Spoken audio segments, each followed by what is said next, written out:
I remember reading the pilot, and there's that scene in the therapist's office where he talks about our heroes being counterfeits and how we drown ourselves with things to basically distract us from being a human being, because it's a painful being a human being. And when I read that, I mean, my eyes lit up, and I just wanted to be a part of it.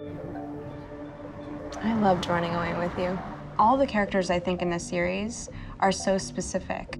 Elliot wants to change the world, and he has this anger, and he's trying to channel it in this positive way. And then there's sort of this devil on his shoulder in Mr.Robot, who is sort of the id to his ego, who's trying to get him to change the world in a more dramatic or anarchist way. I'm getting off here. I think you should come with me. I come into Elliot's life, recruit him into this organization, F Society, and I use his skills and ability to continue and move forward with this revolution that we have started. DDoS attack last night. You were testing me.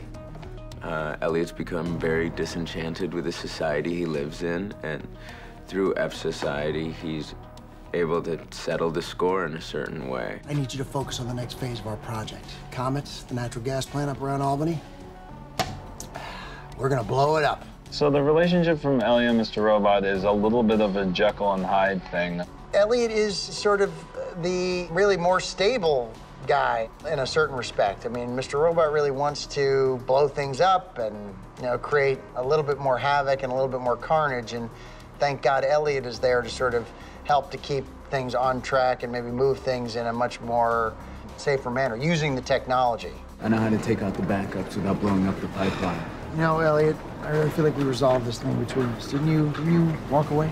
Elliot discovers who Mr.Robot is. It's pretty confounding experience. It's very sad and very dark. Why didn't you say anything? Why didn't you tell me? Okay, Elliot. This whole time? Elliot, you are not well. There's an unresolved conflict from how his father passed away when he was young at 8 that is rearing its ugly head later in life. And so Elliot's never had a father, and Elliot yearns for a father, and it comes as this sort of other personality. But I think he's kind of his strength and the powerful side to him that he kind of doesn't really know exists. It's going to be very, very hard for Elliot to ever get Mr.Robot. Really, you know, he's so deeply ingrained into him that he'll never get him out of his soul.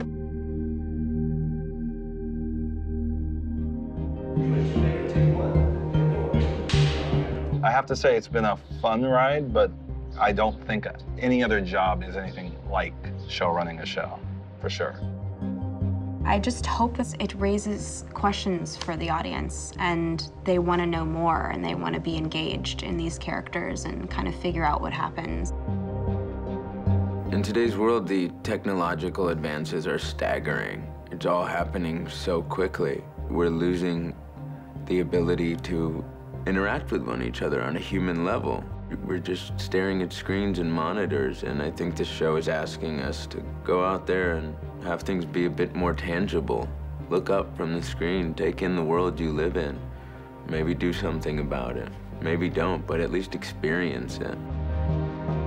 I don't want to give answers to anyone. I think the great thing about the show is if people would talk about these issues that we raise, whether it's technology, whether it's capitalism, income inequality, what is freedom, all of those things. To me, it's like if we can just get people talking, I'm not endorsing a specific point of view. I'm actually sort of just raising the questions.